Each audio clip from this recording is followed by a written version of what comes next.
कारकुनान है उनके ऊपर हमारे जो पुलिस वाले भाई हैं। और ये मज़े की बात ये है, जो मायूब तरीन बात मुझे लगी है इस टाइम पे आके, ये कोई नारे लगाते हुए कलमा शहादत और पता नहीं कौन कौन से नारे लगाते हुए पुलिस वाले जो है कि मकबूजा कश्मीर को आज़ाद करवाने जा रहे थे। और वो देखिए गाड़ियों को, वो देखिए।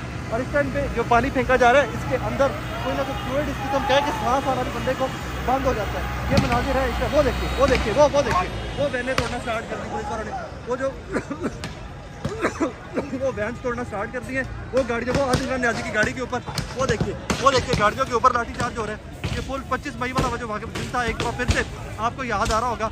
ये देख लीजिए सर साइड पे है, बिल्कुल हम लोग साइड पे अपना काम कर रहे हैं। ये देख लीजिए जी इस टाइम पे, ये देख लीजिए वो तमाम गाड़ियाँ जो थी उनके ऊपर इस टाइम पे और लाठीचार्ज किया जा रहा है। गाड़ियाँ तोड़ दी गई हैं, तमाम गाड़ियाँ जो इस टाइम के ऊपर यहाँ खड़ी हुई थी मॉल रोड के ऊपर, ये तमाम की तमाम गाड़ियों को पुलिस वाले एसपी साहबान, डीएसपी साहबान अपनी सरबराही में यहाँ पर लाठीचार्ज करवा रहे हैं।